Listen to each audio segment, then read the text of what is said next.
David Muir, ABC's World News Tonight, America's most watched newscast. Now streaming same day with all the breaking news of the day on Disney+.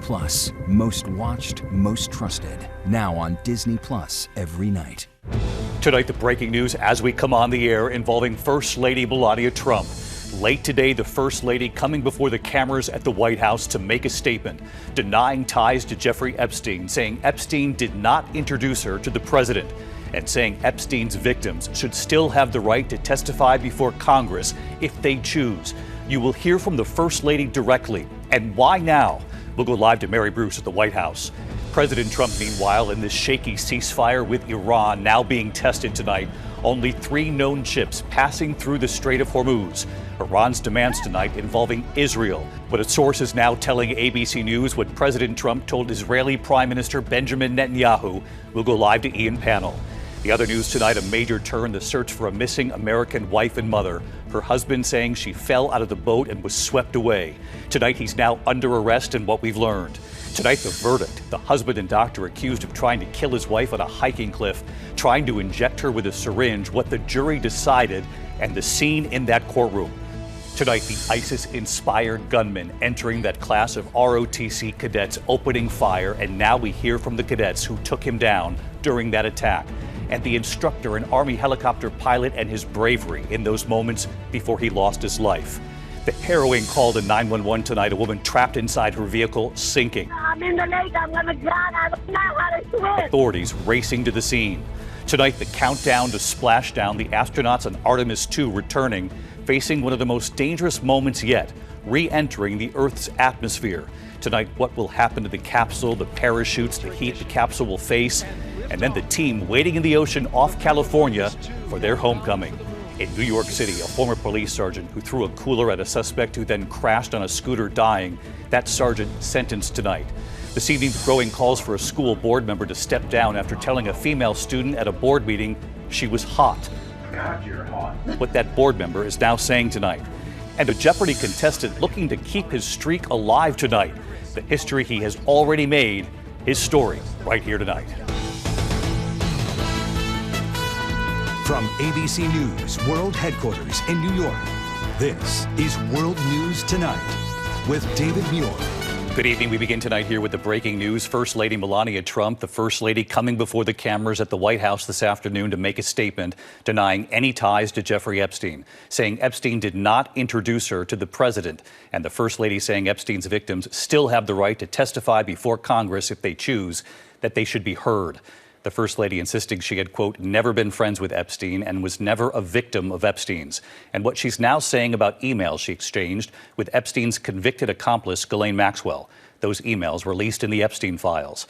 Tonight, the First Lady and what she said this afternoon. ABC's Mary Bruce leading us off from the White House. Late this afternoon, the extraordinary moment at the White House.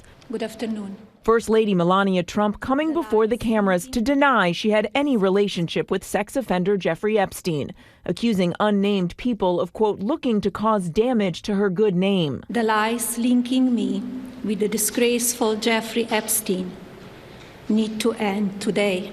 The First Lady insists Epstein and his accomplice, convicted sex trafficker Ghislaine Maxwell, were not her friends. I never been friends with Epstein. Donald and I were invited to the same parties as Epstein from time to time. To be clear, I never had a relationship with Epstein or his accomplice, Maxwell. The First Lady addressing the emails she exchanged with Maxwell, released as part of the Justice Department's Epstein files. In October 2002, Melania Trump writing, "Dear G, how are you? Nice story about JE and NY Mag. You look great on the picture. I know you are very busy flying all over the world. How was Palm Beach? I cannot wait to go down. Give me a call when you are back in NY. Have a great time. Love, Melania." My email reply to Maxwell cannot be categorized as anything more than casual correspondence. The First Lady emphatic that Epstein did not introduce her to her husband, the president. I am not Epstein's victim. Epstein did not introduce me to Donald Trump. I met my husband by chance at the New York City party in 1998. She says she had no knowledge of Epstein's crimes. I have never had any knowledge of Epstein's abuse of his victims. I was never involved in any capacity. I was not a participant, was never on Epstein's plane, and never visited his private island. The president has called the Epstein story a hoax. I know it's a hoax. It's started by Democrats. Urging Americans to move on. I think it's really time for the country to get onto something else, really. But today, the First Lady declaring it's time to, quote, work openly and transparently to uncover the truth. Now is the time for Congress to act. Epstein was not alone. Melania Trump saying all of Epstein's victims should have a chance to testify. Each and every woman should have her day to tell her story in public if she wishes, and then her testimony should be permanently entered into the congressional record. Then, and only then, we will have the truth. Again, David, this was really extraordinary. The president here behind closed doors dealing with this fragile ceasefire while the First Lady, who rarely comes before cameras, took center stage. We've asked the White House if the president agrees with her that Epstein's victims should testify before Congress, but so far, no response. David. All right, Mary Bruce on the First Lady tonight. Mary, thank you. And as you mentioned, Mary, meanwhile, the president tonight and this shaky ceasefire with Iran now being tested. Only 3 known ships passing through the Strait of Hormuz today. Iran's demands tonight involving Israel now. Tonight, what a source is now telling ABC News what President Trump told Israeli Prime Minister Benjamin Netanyahu. Here's Ian Pannell from the region again tonight. Tonight, nearly 48 hours after President Trump called for that ceasefire with Iran, the #1 condition to open the Strait of Hormuz immediately. Tonight, it'd appear just 3 cargo ships getting through that critical passageway today, where 20% of the world's oil remains at a standstill tonight, showing just how fragile this truce is. And the president late today saying, quote, Iran's doing a very poor job, dishonorable, some would say, of allowing oil to go through the Strait of Hormuz. The president adding, this is not the agreement we have. The regime saying it'll keep control of the vital waterway. But before the president started this war, there was unfettered access through the strait. Iran did not control it. And tonight, Iran saying part of the US ceasefire deal is not being met, pointing to Israel's sweeping and deadly attacks in Lebanon. Trump insisting Lebanon isn't part of the ceasefire deal, but Iran says it is, calling Israel's attacks on Lebanon a violation of the truce. A source telling ABC News President Trump told Israeli Prime Minister Netanyahu to scale back the strikes and open direct talks with Lebanon. Netanyahu today agreeing to hold talks in the coming days. Overnight, Vice President J.D. Vance making it clear to Iran Lebanon isn't part of the deal. If Iran wants to let this negotiation fall apart in a conflict where they were getting hammered over Lebanon, which has nothing to do with them and which the United States never once said was part of the ceasefire, that's ultimately their choice. We think that would be dumb, but that's their choice. And tonight, with this truce wavering, gas prices in the US now at $4.16 a gallon, up $1.20 since the war began. And US crude oil just under $100 per barrel. With the Strait of Hormuz still largely at a standstill tonight, 2 days since the ceasefire was announced. David, the ceasefire looking shaky. The #1 issue for President Trump was the reopening of the Strait of Hormuz, but tonight limited ships are getting through and Iran remains in control. David. Ian Pannell from the region again tonight. Ian, thank you. We do move on to the other major news tonight and a turn in that search for a missing American wife and mother in the Bahamas.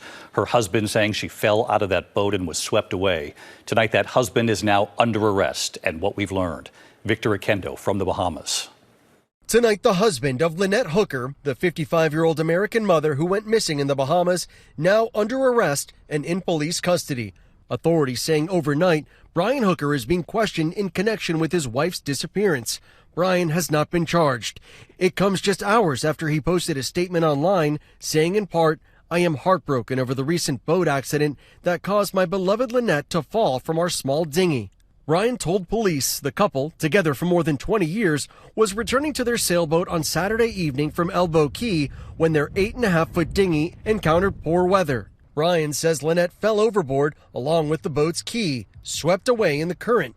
Brian saying he was forced to paddle back to shore, alerting police about her disappearance 4 a.m. Sunday. Lynette's daughter, Carly Aylesworth, skeptical about her stepfather's account. I don't feel like she would just fall out or bounce out. It's just not adding up to me, so I would just like a thorough investigation. Tonight, ABC News obtaining a 2015 police report showing Lynette was taken into custody and jailed after authorities say she repeatedly struck Brian in the face. Carly sharing this voicemail, she says her stepfather left her after her mother vanished. Hello, honey. They have found a flotation device that I threw to Mom when she fell overboard. David, we are outside the Central Police Station in Freeport. Brian Hooker's attorney tells us he is now being held inside and that he categorically and unequivocally denies any wrongdoing. David? Victor Akendo with us again tonight. Victor, thank you. Tonight, the guilty verdict. The husband and doctor accused of trying to kill his wife on that hiking cliff in Hawaii, trying to inject her with a syringe, what the jury found him guilty of, and the reaction in that courtroom. Here's Trevor Ault. Tonight, the Hawaii anesthesiologist accused of trying to kill his wife during a hike on her birthday has been found guilty. We, the jury in this case, finds the defendant guilty of attempted manslaughter based upon extreme mental or emotional disturbance. Dr. Gerhard Koenig burying his face in his hands after he heard the verdict. Prosecutors argued Koenig was obsessed with an alleged emotional affair his wife Ariel had had with a coworker. They say he tried pushing her off this steep cliffside, then tried injecting her with a syringe before bashing her head with a jagged rock. I'm saying, what the are you doing? Get off me. And he's saying, like, you're done. Dr. Koenig testified he only hit his wife in self-defense after she attacked him first. You reacted to defend yourself in the heat of that moment. You said yes? Yes. But the jury heard bombshell testimony from Koenig's 20-year-old son, Emil, who said his dad called him and confessed that Ari, my stepmom, had been cheating on him and that he tried to kill her. The jury convicted the doctor of a lesser charge, attempted manslaughter based upon extreme mental or emotional disturbance, which the jury foreperson said the couple both testified to. Both of them both agreed that there was some emotional disturbance in their relationship. David, Dr. Koenig's sentencing is set for August. With this lesser charge, now instead of facing potentially life in prison, he faces a maximum of 20 years. David? Trevor Ault reporting tonight. Thank you, Trevor. We turn now to the ISIS-inspired gunman who entered a class of ROTC cadets opening fire. Tonight, we now hear from the cadets who took him down during that attack and the instructor, an Army helicopter pilot, and his bravery before he lost his life. Here's Pierre Thomas. Tonight, for the first time, we hear the riveting accounts of those ROTC cadets who stopped an ISIS sympathizer from slaughtering their class. It's just before 11 a.m., and Mohammed Jallo shows up at a classroom at Old Dominion University in Norfolk, Virginia. He asked, is this the ROTC classroom? I said, I was like, yeah, like we're ROTC. Then all hell breaks loose. He pulled out his gun. It was a Glock 44 .22 caliber. And shouted, Allahu Akbar, and began shooting. The ROTC instructor, Lieutenant Colonel Brandon Shaw, an Army helicopter pilot who served in Iraq and Afghanistan, sprang into action. Colonel Shaw lunges at the guy and starts wrestling with him upright. Two of the students had knives. So I just go in there, just start stabbing him. We're all in a pile. And because he's still a threat, I'm still stabbing him. We tried to do to get the gun away from him, and he wasn't letting go of the gun. And I just happened to have a knife on me at the time. And Jetta and I, we were like neutralized the guy. David, one of the students who stabbed the suspect was shot in the chest, but he's doing just fine.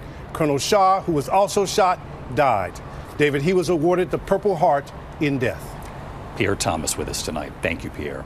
We turn now to the harrowing 911 call. A woman trapped inside her sinking vehicle calling for help as it was filling with water. Here's Mola Lengi. Tonight, the heart-pounding race to save a driver trapped as her pickup truck sinks in a retention pond outside of Tampa, Florida. The car is fully submerged. Hillsborough County Sheriff's deputies reaching the water just minutes after getting this desperate 911 call. I'm in the lake. I'm a 7 years and a half, sir. I'm in the lake. I'm going to drown. I don't know how to swim. Please, I'm going to drown. I lost control of the vehicle and it fell in. Please, oh, God. Are you able to open the door? The doors are closed. The doors are closed. The woman telling the dispatcher she's running out of time. I cannot swim. I cannot swim. It's filling with water. Okay, I have help coming. You can hear those deputies in the water trying to get inside. The window! The window! We need to break the window! I got it. Hey. Pull. Moments later, a team on shore helping to pull the woman and her rescuers to safety. Well, David, the sheriff's department says the driver only suffered minor injuries. It seems the quick response here made all the difference, David. Mola Lengi with us tonight. Mola, thank you. Tonight, the countdown to splashdown, the return of 4 astronauts on board Artemis II. Splashdown expected at about 8:07 Eastern tomorrow night. Of course, we'll be on the air with live coverage of the whole thing. The journey home, re-entering the Earth's atmosphere, is always the most harrowing. The intense heat that capsule will face, then the parachutes that will carry them to the ocean. The country waiting to celebrate them when they arrive home. Here's Whit Johnson tonight. Tonight, after that historic liftoff captivated humans around the world and those stunning images beamed back during their journey around the far side of the moon. It is absolutely spectacular.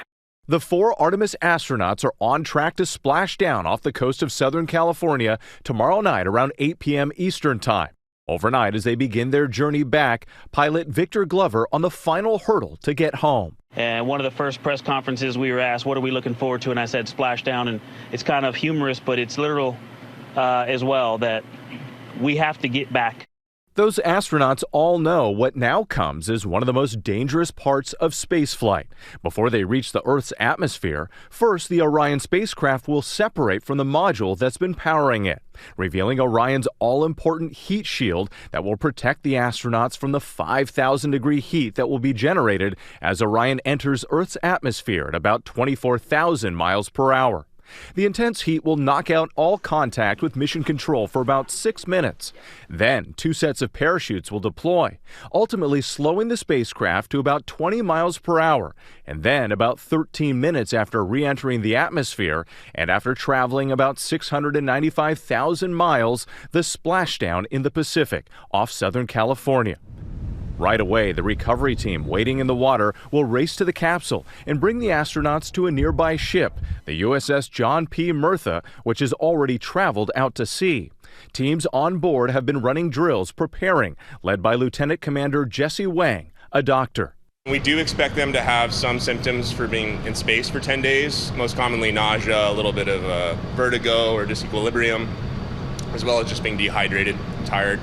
And overnight, the astronauts already reflecting on their history made. When we watched that Earth eclipse behind the moon, wow, I'm actually getting chills right now just thinking about, my palms are sweating. And David, so far the weather looks good for splashdown, this final historic test as American astronauts return home from the moon for the first time in more than 50 years. David? Whit, as you know, Americans at home can watch it live right here on ABC tomorrow night. World News Tonight Friday, followed by our live coverage right here. Artemis II's return, beginning after the news, will come on around 7:30 p.m. Eastern, right through it all here on ABC. When we come back tonight, a lot more news ahead. In New York City, a former police sergeant who threw a cooler at a suspect who then crashed on a scooter, dying. That sergeant now sentenced tonight. Also tonight, the growing calls for a school board member to step down after telling a female student at a board meeting she was hot. What that board member is now saying tonight about this. The stunning rescue, a minor trapped for 14 days in a flooded tunnel, now pulled out alive.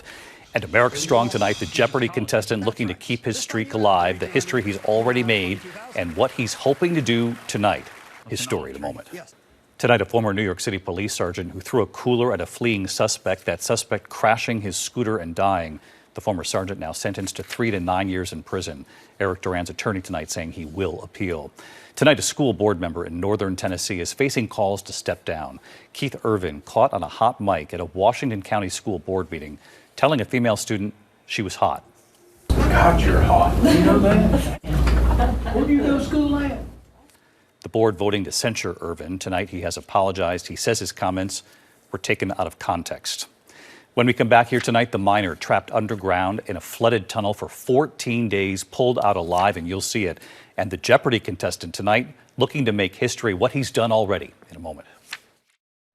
To the index tonight, a miraculous rescue in Mexico. Searchers pulling the miner out alive. He'd been trapped underground for 14 days in that flooded tunnel. Another miner still missing tonight.